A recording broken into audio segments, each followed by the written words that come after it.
You ever just get that feeling that something's not quite right? Like the world is running on some kind of autopilot and time feels a bit faster, maybe a little colder? Well, we're going to dive right into that. Because today we're exploring this idea that maybe, just maybe, that feeling isn't an accident at all. This line from our source material just nails it, doesn't it? It's that shared, unspoken sense that the reality we're all living in is somehow off kilter, like a low grade hum of strangeness that's just so hard to pin down. But here's the big question, the one that changes everything. What if that feeling is deliberate? What if the reality you perceive is being actively shaped, not by some grand conspiracy, but by a system that's designed to make us all predictable? To really get our heads around this, we have to look back, way back, to a pretty chilling experiment from the 1970s. Now, at first, it's going to seem totally unrelated, but trust me, it holds a massive piece of the puzzle. So there was this behavioral scientist, John B. Calhoun, and he created what he called Universe 25. For the mice living inside, it was basically paradise. They had unlimited food and water, zero predators, perfect living conditions. I mean, total abundance. What could possibly go wrong, right? Well, as it turns out, the whole thing unfolded in four really clear stages. First, the population exploded, just like you'd expect, but then things got weird. A kind of social decay set in. Mothers started neglecting their young, violence became common. Some mice, who Calhoun actually called the beautiful ones, just checked out. They withdrew completely, doing nothing but grooming themselves and refusing to interact with anyone. From there, the population crashed as reproduction just ground to a halt. And finally, extinction. And this, right here, is the terrifying conclusion. The utopia didn't fail because of scarcity or because they ran out of stuff. It failed because of a total breakdown of social meaning and purpose, all in the face of effortless abundance. The system just collapsed from the inside out. So what on earth does a mouse utopia have to do with us? This is where we connect those dots to a concept our source calls engineered reality. Now, engineered reality isn't about creating fake events. No, it's way more subtle than that.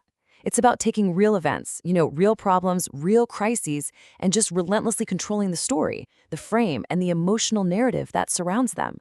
And the goal? To make our reactions, our emotions, and ultimately our behaviors predictable and therefore manageable. And this difference is absolutely critical. See, we're all trained to look for fake news or staged events, things we can easily point to and say, that's a lie. But this kind of control is so much harder to see because the events themselves are often true.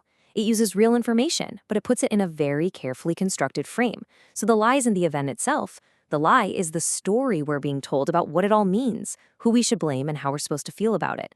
This is the core idea right here.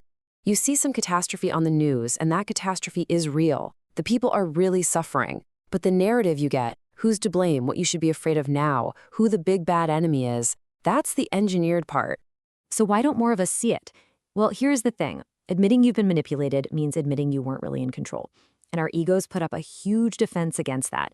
It's just easier to believe, this is who I am now, or this is what I genuinely believe, than it is to face the possibility that our own reactions and opinions have been shaped for us. Okay, so how can we start to see the fingerprints of this system? How do we actually recognize the program when it's in action? You start to notice it in the patterns. All of a sudden, everyone seems to be using the exact same phrases. A specific talking point, a new slogan, or a particular target for outrage just pops up everywhere, all at once, across news channels, celebrity social media, popular talk shows. It almost feels like a script got sent out, and everyone from politicians to pop stars is reading from the very same page.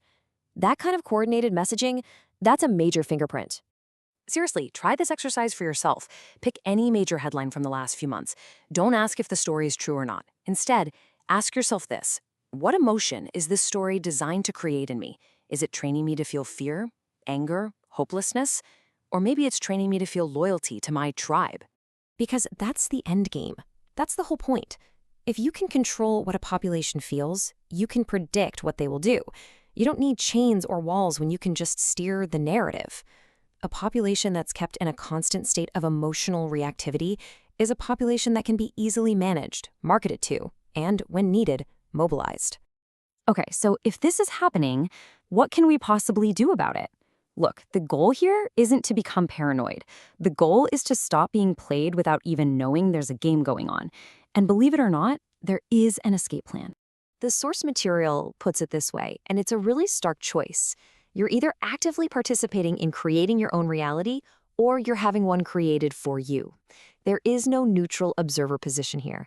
You're either making the software or you are the software. So here are 3 things you can actually do. First, when you see a story, analyze the intended emotion. Get into the habit of creating just a little bit of space between the story and your feeling. Second, always ask who benefits. Who gains power or profit or influence from you believing the story and feeling this way? And third, and this is the big one, train your attention. Treat it like a muscle. Your focus is the doorway to your mind. You get to be the gatekeeper. And this totally redefines what freedom really is. You know, most of us think of freedom as having lots of external choices, different brands of cereal, different news channels, different candidates. But true freedom? It starts a step before that. It's the proactive, internal ability to control what you even allow into your mind before a choice is ever presented to you. It's about being the gatekeeper of your own focus, and that is a much, much deeper form of liberty.